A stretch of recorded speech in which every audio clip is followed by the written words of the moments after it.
నీకంట ఈయన జగన్మోహన్ రెడ్డి ఆదుకున్నాడు, దాన్ని మరిపించాడు. ఈ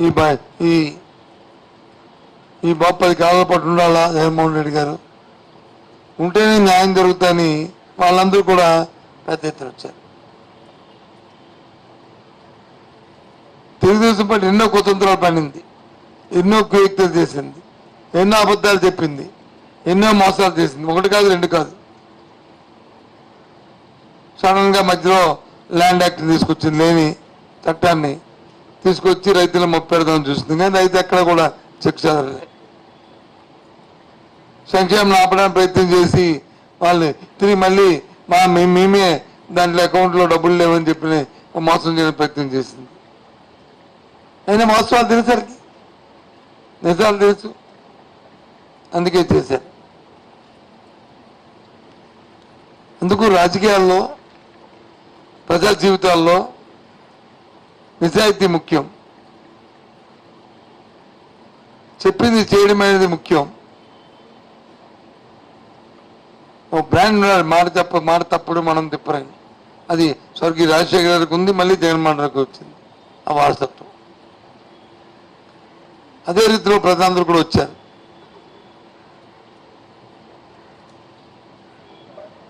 తప్పకుండా ఏదైతే నిన్న ఇంత పెద్ద ఎత్తున వచ్చి ప్రభుత్వం 4వ తారీఖున జూన్ 4ని ఎక్కింపవుద్ది. ఆ డేట్ కూడా ఇంకా రేపు 2 అనౌన్స్ చేస్తాం. ఇక్కడికే జగన్మోహన్ రెడ్డి వస్తారు, ఇక్కడే ప్రమాణ స్వీకారం చేస్తారు విశాఖపట్నంలోనే. కన్నుల పండుగ ఏదైతే ఆకాంక్షలు ఉన్నాయో ఆకాంక్షలని నెరవేర్చడమే కాకుండా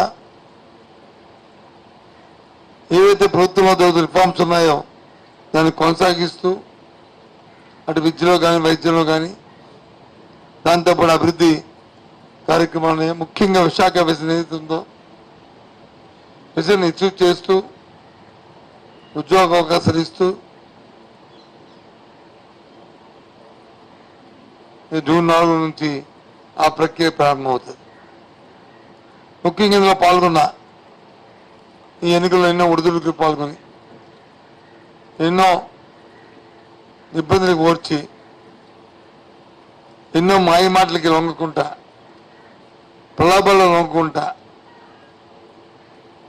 ఉన్న మా పార్టీ కార్యకర్తలు, మా నాయకులు, అలాగే ఓటర్ సోదరులు సోదరిమణులు అందరికీ కూడా వ్యక్తిగతంగా పార్టీ పరంగా నేను కృతజ్ఞతలు తెలియజేస్తున్నా. ఎందుకంటే ఇది బాగా సంగ్రామం.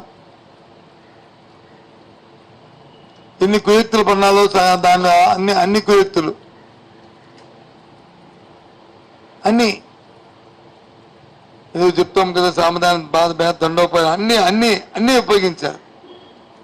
1 కాదు 2 కాదు. ఆఖరికి స్వయాన్న నేను పార్టీకి రాజీనామా చేస్తున్నట్టు లేఖను కూడా సృష్టించింది. ఎంత దౌర్భాగ్యం, ఎంత దిగజాడుతామో దీన్ని బట్టి తెలుస్తుంది. లేఖ బట్టి తెలుస్తుంది ఏ స్థాయికి తెలుగుదేశం పార్టీ కూటమి దిగజారింది అనడానికి ఇది పరాకాష్ట.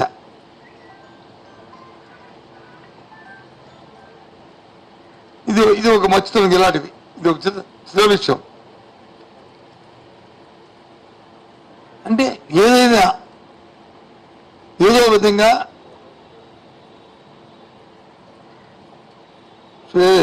వాళ్ళకి వచ్చిన కుతంత్రాలతో క్షుద్ర రాజకీయాలు చేసి బయటపడాలని ఏం పెడతారు?